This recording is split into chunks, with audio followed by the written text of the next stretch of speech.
So welcome everybody to the second hour of MindShifters Radio, and today is Tuesday, November the 28th, 2023, and our call-in number is 563-999-3581, and press 1, and that puts you into queue to talk to us. We would love to hear your comments and questions because that makes this your show. And that's been a fabulous conversation and lots of questions that I am sure a lot of people have asked. So thank you, Susan, for being willing to ask them. And with Michael just a moment to dial in, and we hope that you all are having a great day. It is cold here. It's about 35 degrees, maybe a little less, and that's going to be our high for the day.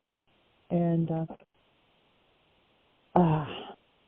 we've still got Arya. We've had her since Saturday afternoon or Saturday evening, and it's been a joy to have her with us. And she also asked lots of questions, and one that I told Michael, I said, we'll have to discuss further today, but she asked me yesterday, she said, the sun is hot, so with it shining, why is it so cold?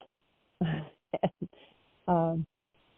just an inquisitive little mind.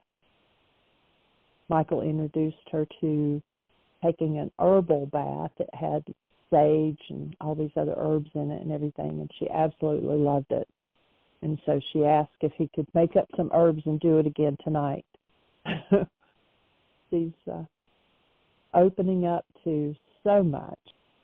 And we talked about purpose yesterday with her, and she wanted to know what that meant. And I said, well, we all have something that we're here on this planet to do. And I said, for instance, you talk about healing people. And she said, when there's always somebody around me, it seems like, that they get hurt, but I'm there to help them. And, just little things like that. And she has such an insight. And I hope she always stays that inquisitive and that open to learn and hear new things. And Michael said, give him just a minute to get dialed in here. So if you're on another station where we can't see you on the switchboard, our call-in number is 563-999-3581. And just press 1, and it puts a little hand up, and we know you want to talk, that you're not just listening. And we're thankful for all of you that are here with us and are just listening. But if you have a question or a comment, or there's something that we can support you in, that's what this show is about. And Michael often says, the answer comes when the question is asked. And so we want to hear your question. And I'm going to welcome Michael to the show. Thank you, dear heart. Delighted to be here. Honored to be able to carry on the conversation and rock and roll. So glad y'all are here to lend an ear and spread the energy of especially our core tool for century Aramaic forgiveness.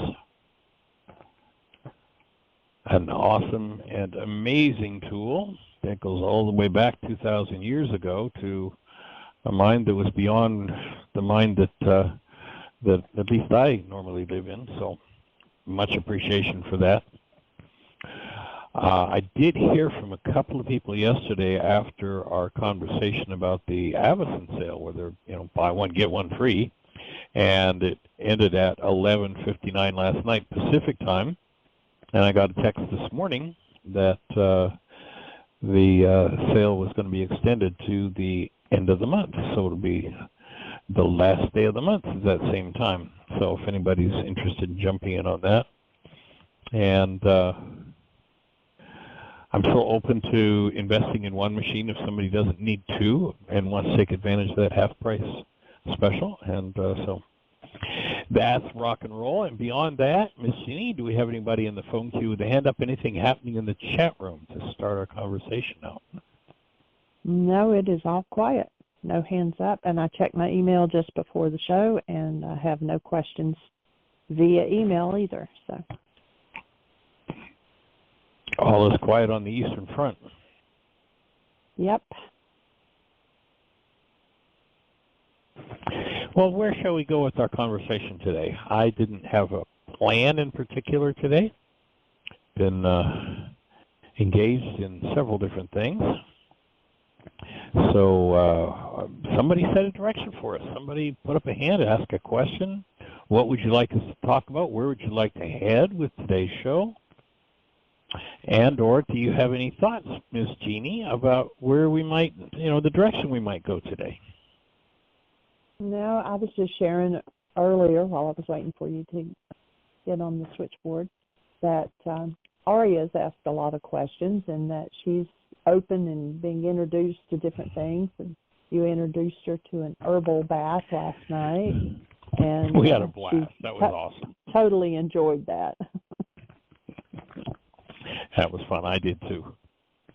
When I was up in Colorado, we were in the high desert, and they have a different kind of sage. It's like a little round, rather than the leaf sage that we're used to here, like that we used to smudge occasionally, and that we grow. They had one that is, it's like a little round, at least at the stage that I saw it. Winter had struck out there. We were in the high desert, and it was down in the 20s. But it's like a little round flower, dried flower on the end of each of the stems, and that distinctive sage odor. And basically, it was about 20 degrees the one day that we did it, and we had bathing suits on. Fortunately, it was sunny. It was about 20 degrees, and they take this sage, which is everywhere, and cook it. Simmer it for a couple of hours, and then let it cool down a little, and take a warm pot of it and pour it over your head and just rub the herbs in. So Arya, having the interest in healing that she has, I had harvested some specifically to bring back for her to have the experience. Well, this is one of the things that Papa learned when he was out in Colorado. And so anyway, last night we cooked up some sage, got our bathing suits on, got in the bathtub, and poured water over our heads, poured the sage over our heads, and she just thought that was the greatest thing. It was fun.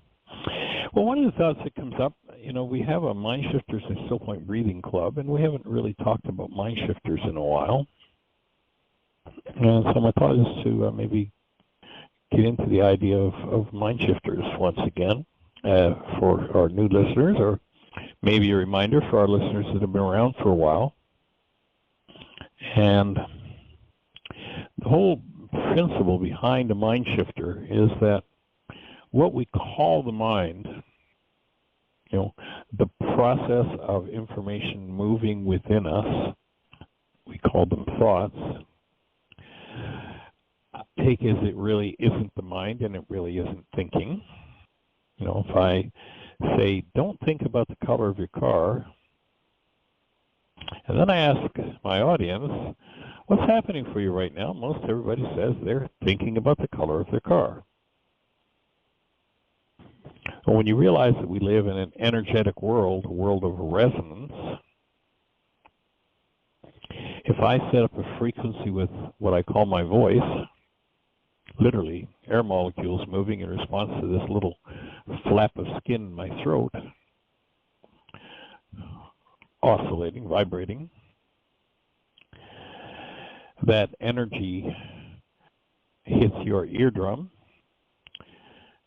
transfers an electrical frequency to your brain, and information resonates inside of you in response to that thought. So most people say, well, I'm thinking about the color of my car, and my offering is information resonating in the mind thinking? Really? Do you think so? Resonance. Is it just a pure reactionary response to another frequency? My offering would be that the element of introducing something new to the mind is where thinking happens. So it's a whole different thing than just resonance. And I feel fortunate that my background was in the area of electronics besides studying physics, because this piece of the puzzle is so important to recognize that the mind works by resonance. And a mind shifter, our definition of a mind shifter is it's a thought about an issue in your life around which you have negative thoughts. And through resonance, it's the opportunity to surface, process, and release the negative thoughts. So it kind of ties in. We've all heard of the psychiatrist playing the word association game. Well, it kind of fits with that. What does this word resonate in you? And according to what the word resonates, if you just speak the first thing that comes to your mind, that analyst is going to know quite a bit about you before too many words go by. Because the mind, through resonance, just fires information off. Most people call the mind doing that choice, but it really isn't choice at all. It's just resonance. And again, it's not thinking. It's just simple resonance.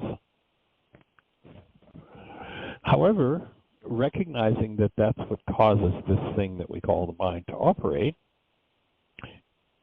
and understanding that principle, you've got a really powerful tool. There's an area in your life that you're hiding something negative from yourself, and you come up with the right mind shifter, that mind shifter will cause, each time, like for instance, let's say I whisper a word and you hear it, but nothing happens, and I speak it a little louder, and I speak it a little louder, and the fifth time I say it, all of a sudden, something moves in you. Something comes up in your mind in response to that. Well, that's kind of the principle by which a mind shifter works. And basically, what we do is we invite people to take a piece of paper and divide the page in two, and write the mind shifter on the left-hand side of the page, and then just allow the mind to resonate, free associate with whatever moves in response to that. So let's say we give somebody a mind shifter. This is a favorite one that I use when I do this as a workshop. And that is, I always earn twice as much as I can spend. Now, the first response for most people to an appropriate mind shifter is BS. Who are you trying to kid? And so I would think the average person would say BS to, I always earn twice as much as I can spend. When you get that kind of response, that's a signal that you're going to have a very productive mind shifter. And so let's imagine we've got somebody who starts writing that, and the first thing they say is BS, that's crazy, and they write it again. Well, that's just ridiculous. They write it again. Gee, I almost had my car repossessed 3 months ago. They write it again. I can hardly pay the rent. What do you mean I always earn twice as much as I can spend?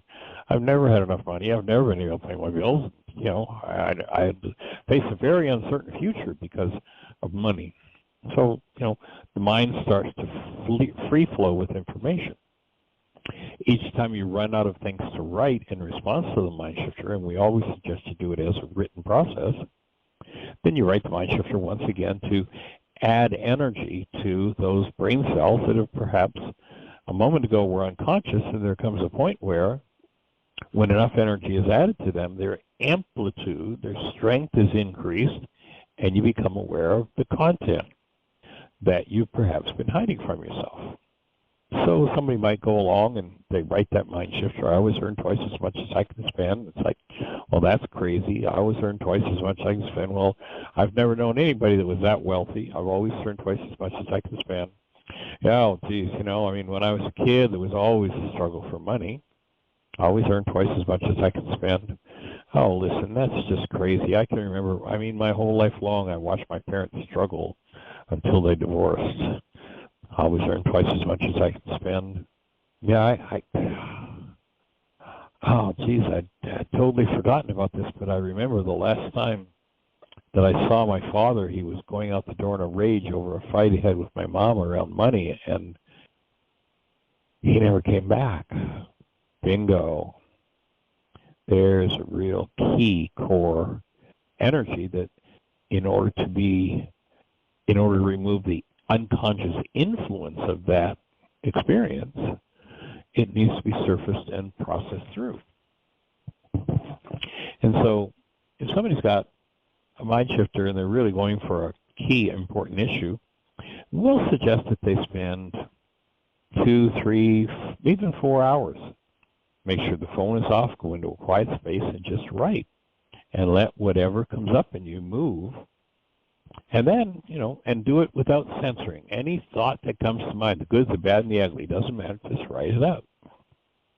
And then once you're complete, you get back to where you're fully aware and fully conscious. And one of the things you'll find, if you're the average person and you use this tool, is that you'll uncover things that, while they are somewhat familiar to you, you go, well, I never even knew that was in me. And so once you've completed a session of writing, then you go back and look at, and I'm saying this from experience, I've worked with MindShifters, and when I went back to look at it afterward, there was stuff on that page that I would just about swear I didn't write. I mean, I know I did. It was my handwriting. Or as Jeanie likes to point out, oftentimes when you're doing it, you go back to a stage in your life where, let's say you had a distinctive form of handwriting, or your handwriting was unreadable, that you'll actually go back to that style of writing when you get back to those issues that are, still in you around that situation. So then you go back and you look at everything that you've written over that 4 hours, and you've got your pen in hand and you make notes, Gee, I realize that's been an issue in my life more than once. I'm going to need to do some worksheets on that. Ooh, I'd forgotten about that conflict with Bill. I think I should call him. Let's see, I think maybe I'll do a worksheet or two around Bill and then call him and share the commitment with him. Oh, that issue around Dad leaving and I never saw him again, that's going to be a major codependence worksheet, major power person dynamic worksheet. So the idea is, once you've written the MindShifter and you've uncovered things that perhaps you didn't know were there, then you get to consciously confront, look at, and work through those energetic patterns. So that's the basic idea of a MindShifter. And it's a tool that we always have hand in hand when we do still point breathing. The monthly MindShifters and Still Point Breathing Club, both tools are involved, and we ask everybody the day before and or the morning of the workshop that you spend time, a significant amount of time, writing a MindShifter with the idea of getting things stirred up. And what my experience is that life kind of acts as a MindShifter for us. So if there's something you're not dealing with, life is going to send you somebody to bring it up. The average person wants to run away from that, wants to shut down, give me a fifth of scotch. No, what I need is a cup of coffee, oh, give me a cigarette, in order to shut down that information that life is resonating for you. And a thought I'd like to offer to people is that if it's something you don't want to look at, you don't want to deal with, notice that you survived it on the way in. You'll survive it on the way out, and you'll eradicate its influence by working through it. So the idea of the MindShifter is to show you things that you have to work through. And as you realize that, then more and more you'll uncover the energetic patterns in yourself maybe don't really serve your life so well. So this can be a really profoundly powerful tool to use on an ongoing basis, and engage in it consciously, purposely, so that you're able to look at your own unconscious dynamics, and rather than them moving in you unconsciously and prompting behaviors that maybe take you off track, often we hear from somebody say, well, why did you do that? I say, I don't know.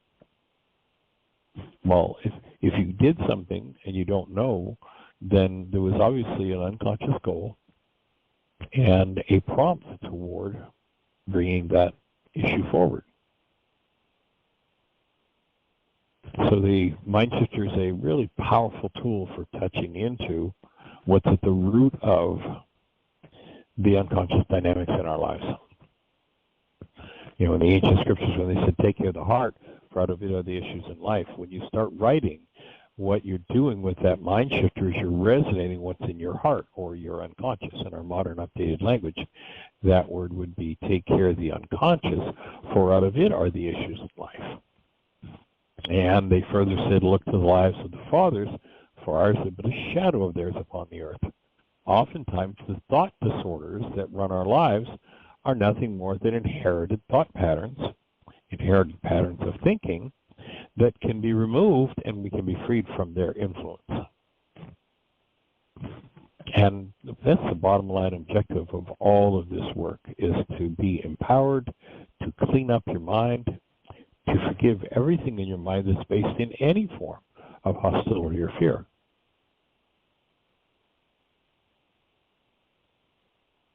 Purposely putting energetic patterns into your life and into the earth that really don't work for you just because that generational pattern is there unresolved doesn't mean you have to do it. This tool is a way to dig those things up so you get to clean out the content of your mind. Yeah, there's an interesting passage, if I remember correctly, it was in the book of Thomas, where the Pharisees are railing all over Yeshua. I mean, they're just, really nasty. And the disciples turn to Yeshua and say, well, why don't you talk it to them? Why don't you give them back some of their own business? And Yeshua's response is, I have none of that in my store. And we feed back to life what we have in our store. And if what you're feeding is viciousness and violence and blame, then notice that what's in your store is viciousness and violence and blame. And it's time to stop everybody else for the fact that those things are in you if they're there. And recognize that those things that we hold, that we say, well, I never want to experience that again, so I'm going to hide it away in the depths of my mind. You've hidden it in a way, in number one, the only place you'll ever have to get to confront it again, and two, you've hidden away in a place that has a profoundly powerful influence on the resonance that you hold that draws people into your life. So if you hold something with a high negative charge and you keep it hidden from yourself because you don't want to feel it, you don't want to deal with it, you're sending out a signal that's going to resonate or pull somebody into your space. So better that if there's something to be processed, rather than waiting for life to come along and square in that, limited space or limiting part of our minds, better you should take something like a MindShifter, go in and clean it up and drop the effects of having a dissociated mind. If you talk to psychologists today, they'll tell you that somewhere between 80, 90, 95, maybe even as much as 98% of our thinking is unconscious. If 98% of our thinking is unconscious, then 98% of the creative results in our lives are unconscious.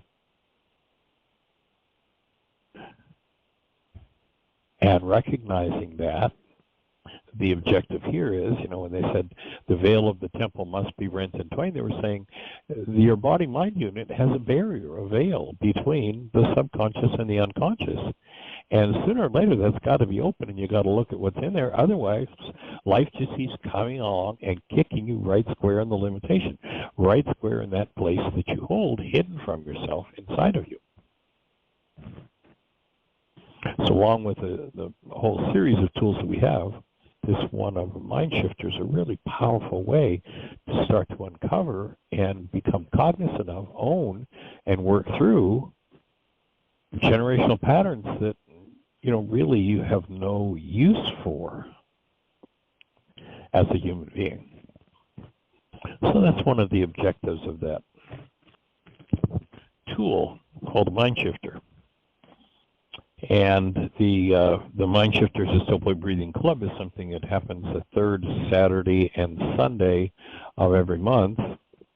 And part and parcel of that is Well, there are actually several different levels of participation in the MindShifters and Still Point Breathing Club. You can do a single month to try it out, or you can do a 3-month commitment, or you can do a 1-year commitment. And the price of participation drops with each level of commitment to it.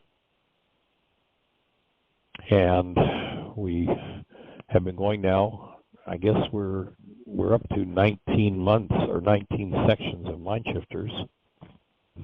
And so I guess that's about how long we've been going, Jeanie. I haven't looked at the date when we actually did the first one, but well, we started with 3. Right. About yeah, we have a base of 3. Yeah, if somebody comes in and does the just 1 month, we'll send you a set. Basically, we've got it arranged where we've got 3 groupings of MindShifters, and there are 13 MindShifters in each grouping. We're now up to 19 groupings with 13 each, and we have an interesting way of getting people to select what MindShifter they're going to work on, rather than, we have each section titled, but rather than, think through it with your brain as to what your MindShifter should be. What we do is we simply send people a text and say, okay, give us a number between 1 and 19.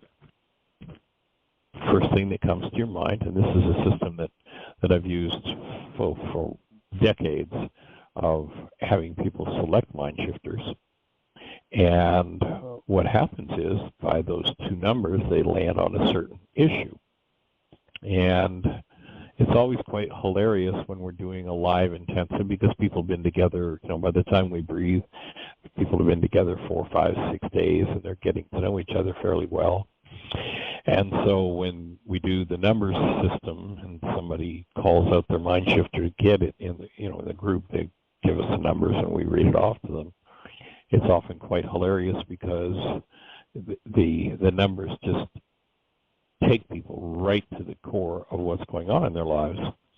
And oftentimes, everybody will break out in laughter because, like, well, Bill, that's what you were just talking about. Huh, interesting, you got that MindShifter out of, I don't know what the possibilities are when you multiply 19 times 13, but it's quite a few possible variations. And if anybody would like to pick 2 numbers, a number from 1 to 19, which would show us the first category, which section you're in, and then a second number would be which MindShifter you're going to get. And the sections go things like healing into aliveness, healing fear and hostility. I'm just looking through it right now as we speak. Creating abundance, healing into eternal life, healing death, source esteem issues, healing generations. That one we took out of Jeanie's book on healing generations, one breath at a time. Let's see, that's 7 sections. Number 8 is dealing with power person issues. Again, if you want to pick a number from 1 to 19, and then a second number from 1 to 13, push 1. Give us those 2 numbers. We'll give you a MindShifter to work with. Number 9 is living without perception and memory. 10, partnering in sweetness, approval, and love. 11, healing issues in my tissues. 12, healing blame. Leaving that one world religion to blame is a big deal for most people. Healing regulatory speech. Being on purpose. Healing issues around people dying. Living as love. Overcoming a beguiling ego.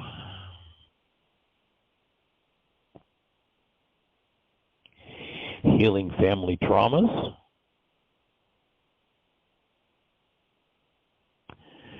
and on becoming the observer in my life.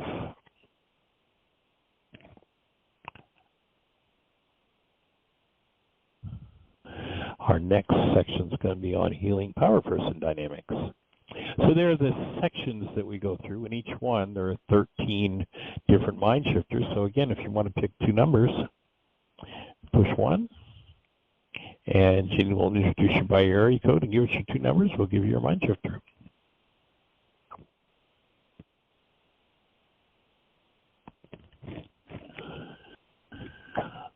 Nobody wants to play? Okay, well, we could let that one go. It was a thought. And it looks like we're at the half-hour point, so there's plenty of room for conversation. Do we have anyone in the phone queue with a hand up, sweetie, or anybody in the chat room? No, it is quiet. Everybody's just sitting there listening. Nobody wants to participate?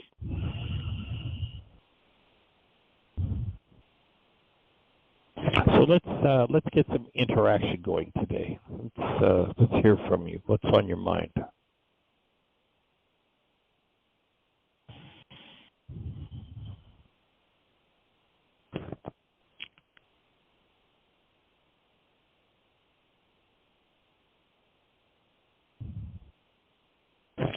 Yeah, one of the reasons to change thought disorders is because the human mind has this amazing capacity. In a similar way, you might remember that a few years ago, the FCC, in its great wisdom, decided that they were going to change the whole broadcast system in the TV realm. The signals used to be broadcast in what was called an analog system. An analog basically means picture. So each TV station would have a carrier wave, a frequency that was assigned to it, and then they would inject a picture or sound frequency into that carrier wave so that if you tune to that carrier wave, that channel, you'd be watching whatever that station was broadcasting. And so they had encoded in the signal pictures, and your TV set basically took those pictures and reconstituted them and controlled the light flowing to the phosphors in your picture tube, and that's what gives you your picture. Well, when they chose to move to digital programming, that all changed. And now, when a signal is broadcast, your TV set decodes that digital signal and turns that frequency set into a picture. So the converter, you might remember when the FCC made this decision to make all broadcast digital, there were a lot of people who couldn't watch TV anymore because they couldn't convert the digital signal into a picture.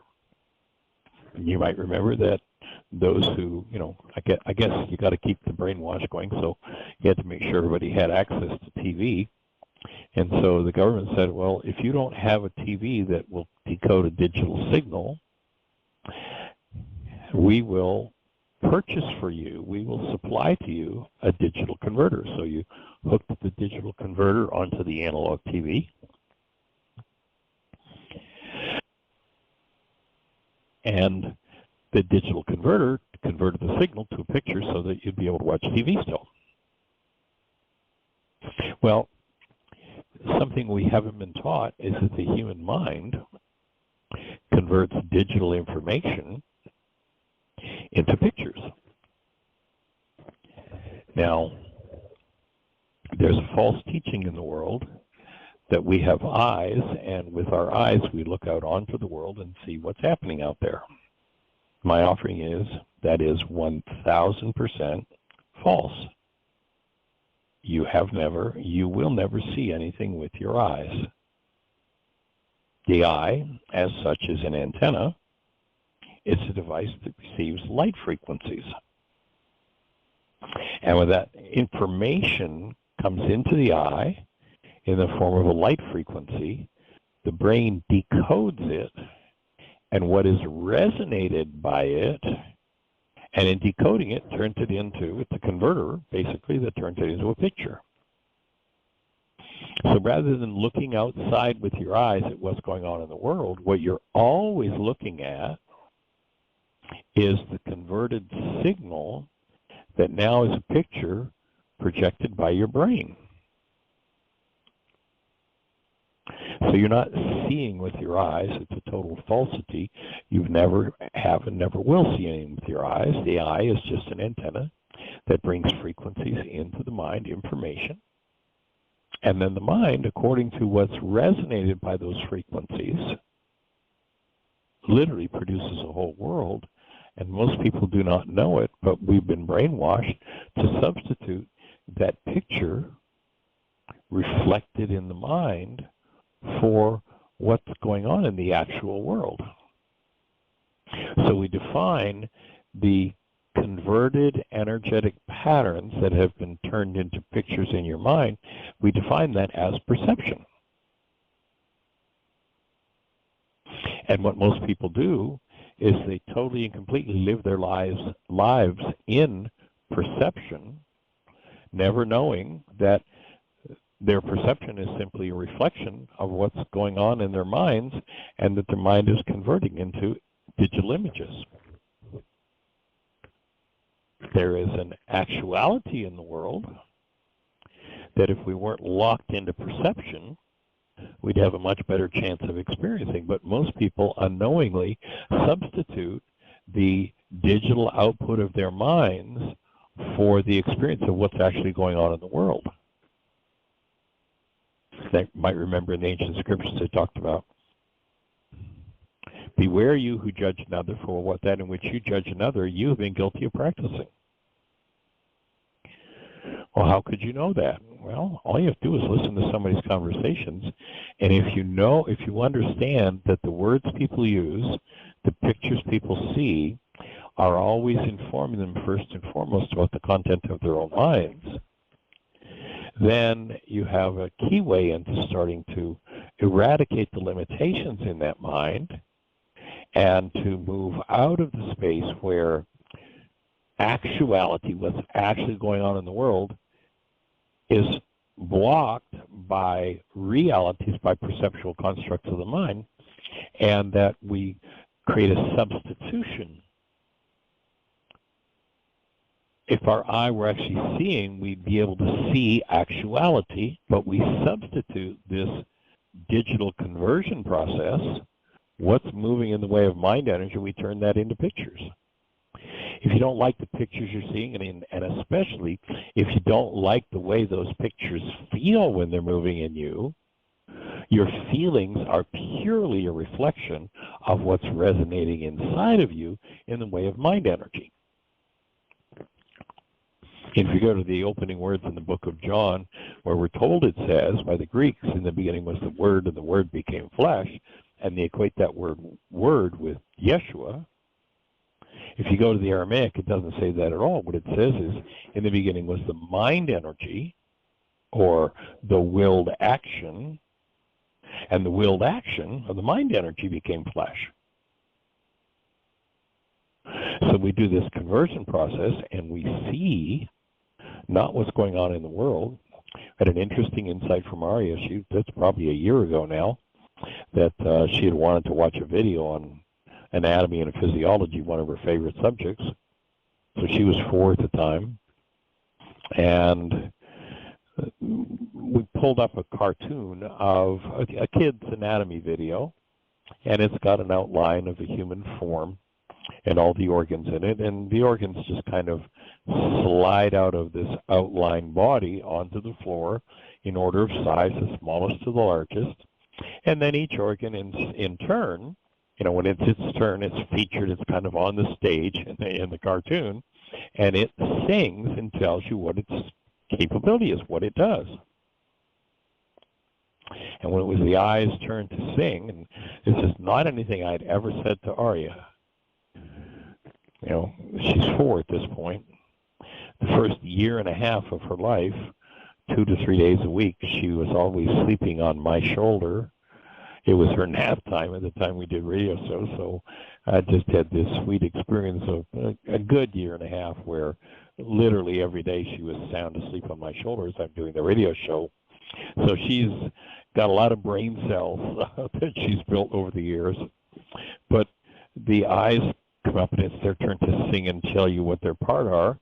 And the cartoon voice says, I am your eyes, I am your eyes, I see the world around you. And Arya turns to me and says, they don't understand, do they, Papa? We see with our brain, not with our eyes. It's like, this girl is understanding more than I ever imagined. I mean, she came up with that totally and completely on her own. And that's the truth. The brain generates this picture world that we think we're seeing through our eyes, but in fact it's projected or painted on the inside of our eyeballs. Once I realized that, the most powerful tool I could possibly have would be a tool that would cause that painting on the inside of my eyeballs to collapse and to disassemble and to fall apart. Pardon me. And that's exactly what forgiveness does, a la first century Aramaic Yeshua. It collapses the world of perception.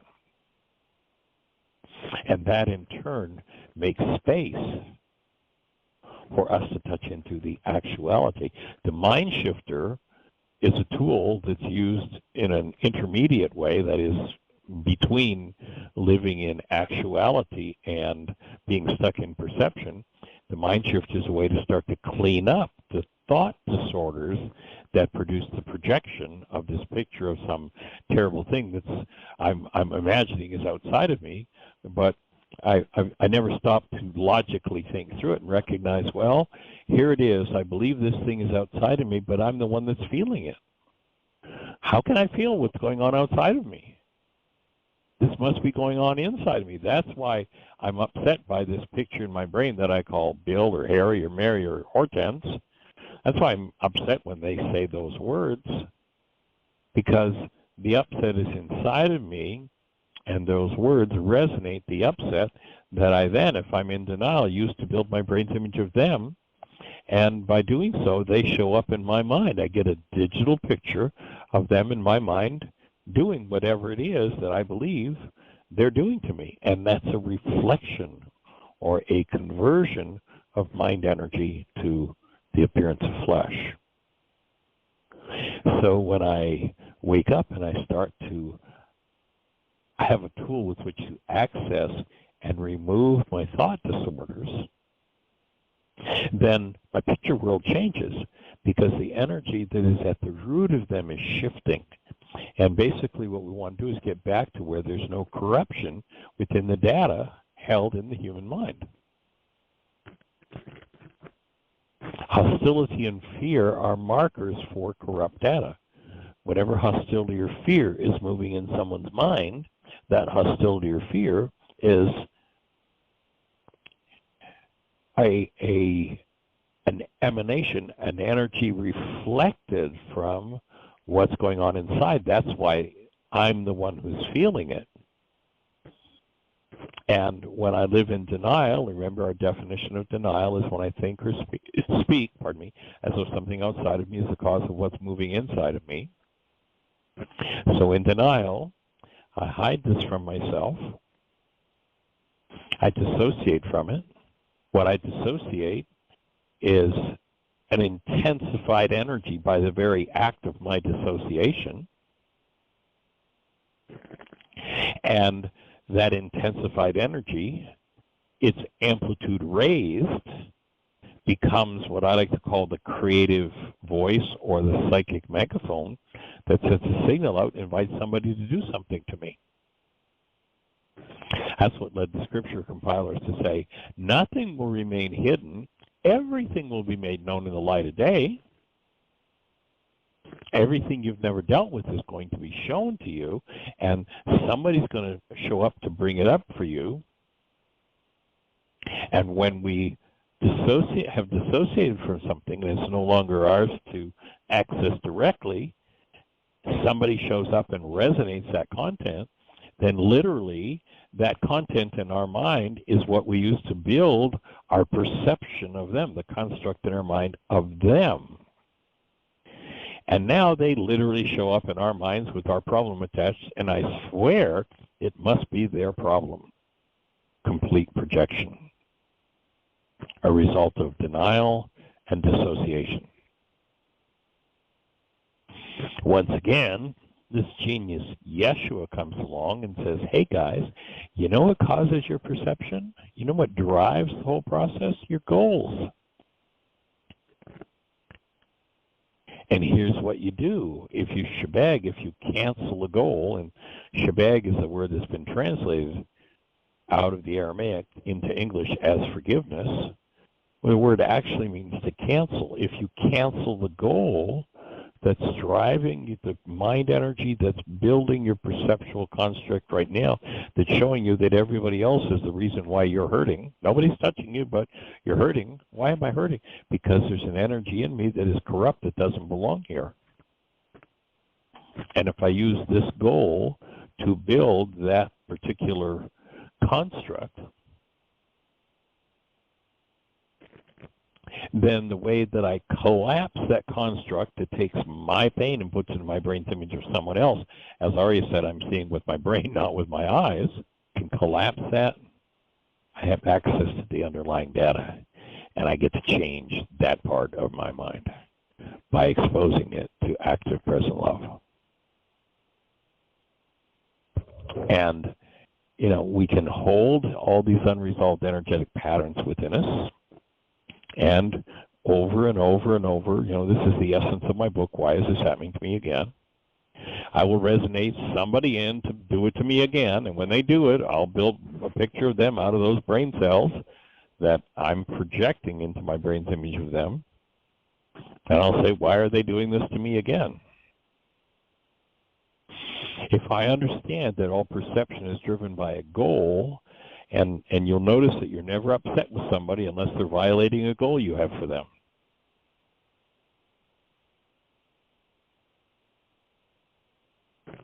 And so I can always cancel the goal that's driving this pain perception.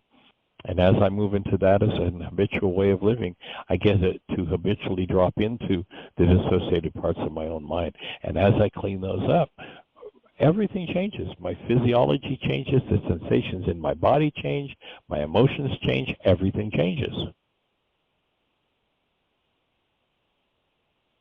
So that's the genius of first century Aramaic forgiveness. Nothing to do with the backward process the Greeks gave us of, well, if you've got pain and you're projecting from that content of your own mind, that's why you've got that pain in your toe or your gut or wherever it is. If you've got pain, and you collapse the picture of the person you're blaming for your pain in on itself, then you've got access to the underlying content, and you get to clean it up. You get to free yourself of it. You get to forgive it. And Miss Jeanie tells me we've got a hand up. So, Jeanie? We do, and it's area code 314. I believe that it's Doug. Hi. Hey there, good sir. How are things in St. Louis?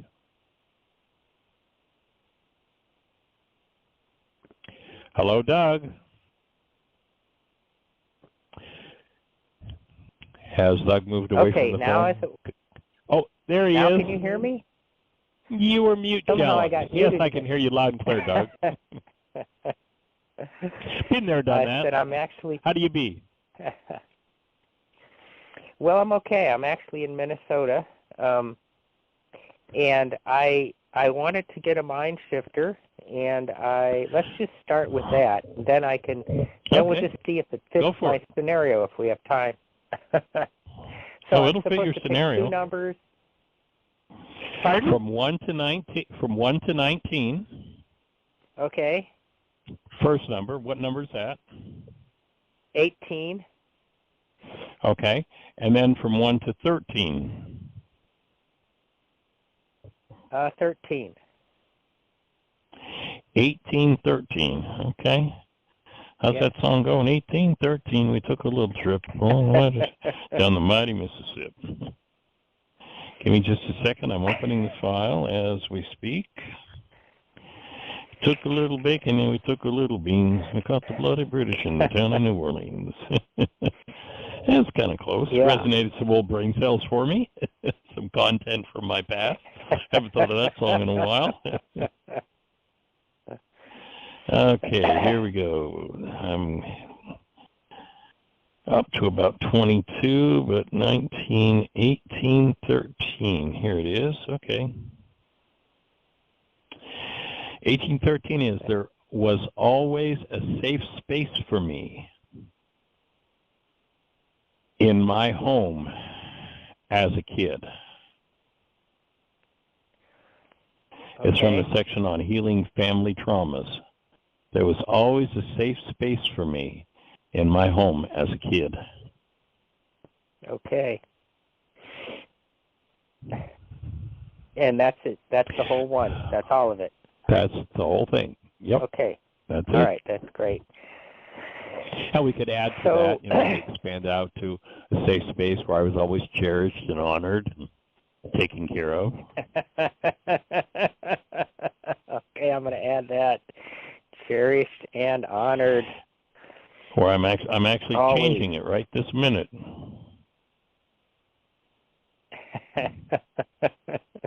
Okay. Yeah, it fits very nicely. So I've been up here after like 8 months away. I was invited for Thanksgiving, and what I noticed, keeping this super short as much as I can here because we have no time, is that I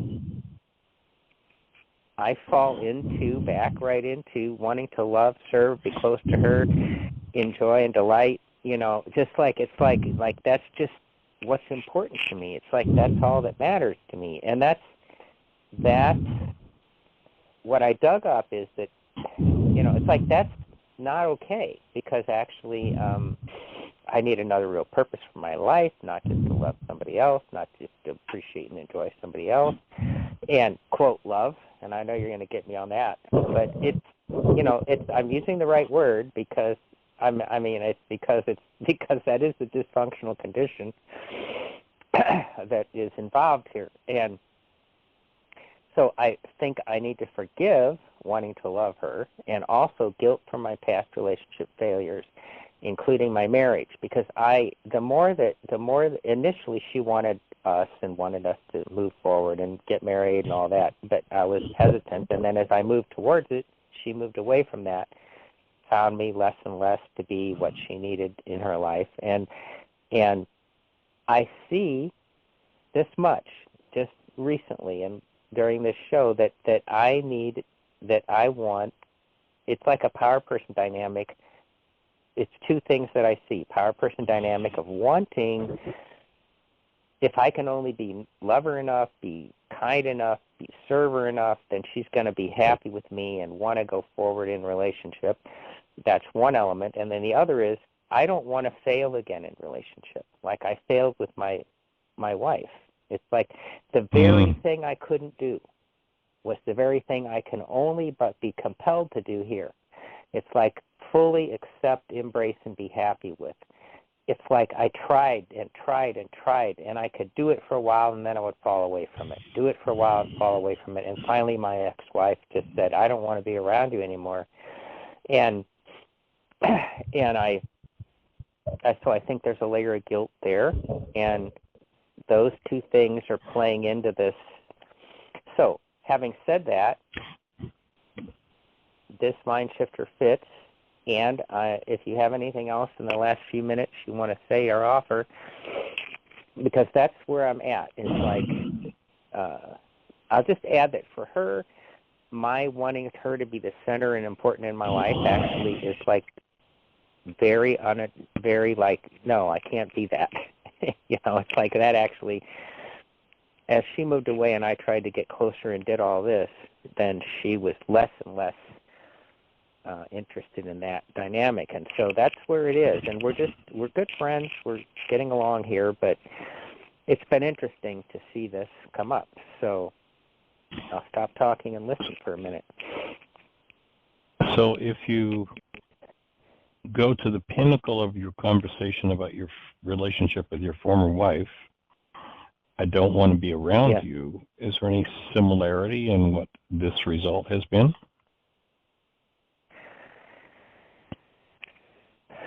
Did I say I didn't want to be around her? No. Those words? No, you said that you came to the point where your former wife said to you, I don't want to be around you. Yes.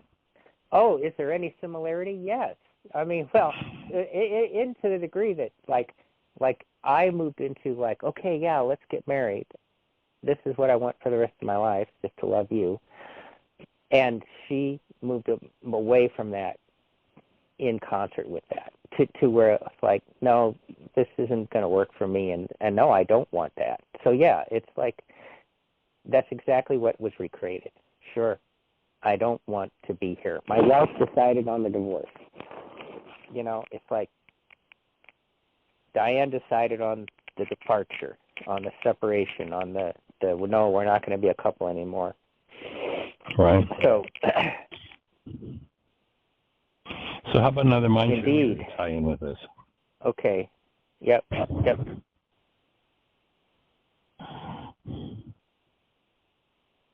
I'm ready when you are, whenever you find it. Okay. Yep.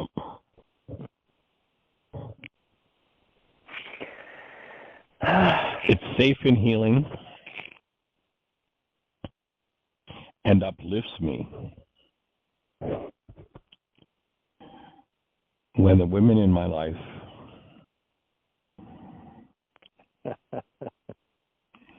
instruct me to leave. Okay. So, just listening to what you're saying, the result I hear that you're reproducing is your instruction that your self-rejection has, just theory, has perhaps become an unconscious message that you send out to women that you get close to. If you get close to me, you're going to find out that I'm unacceptable, and therefore you should leave or separate from me. So I'm sending out the message, you're suggesting that if they get close to me, they'll find that they need to leave me. Is that right? Am I hearing it right? Well, yeah, basically that, seeing as how you produced that result twice, right, at least twice that we know of, then, yes, and you're a creator and a participant in your life, what part of you is sending out that kind of a message? And that would be the unconscious that you want to touch into, and it might be worth looking back and see, in your family of origin, was there any dynamic that went like that in your family system with you or between your parents or anybody in your family system that you knew? Okay. So I'm saying, like, I'm not good enough, so if you get close enough to me, you'll find out and you'll need to leave me. Is that it? Or I'm saying if you get close enough to me, you'll find I'm unsatisfactory and need to leave. That's the message. I'm listening. Okay, I'm saying it, and I'm trying to make sure I understand it correctly because it's not going in very well. But the idea is that my offering is that's the result you're producing. Is the that when I result get you them? produce. Okay. The result that you produce matches the messages you send as a creator. And if that's an unconscious dynamic, then you want to use a MindShifter or any other tool you've got to surface that one so you can bring that forward to be fully exposed to love and removed. Because that's a message that energetically, should someone be attracted to you, would ultimately send somebody away. And seeing as how that appears to be the result you're producing, you might want to look inside and see if you can find that message and dissolve it, forgive it, remove it. Okay, great. Yep. So that you're not setting that scenario up repeatedly. Yep. Okay. Thank you. I got 2 of them. Two good ones here. You're welcome. You're welcome. You're welcome. Delighted, and the phone just spoke in my ear and said the show is over. So Okay. we'll be holding the space. Tell Diane we said hello. Send our love and hugs. We cherish you both, and have a wondrous Thanksgiving as you're there, and the best New Year yet of your eternal life. Will do. Okay. Bye-bye. Thank you. All right. Blessings. Take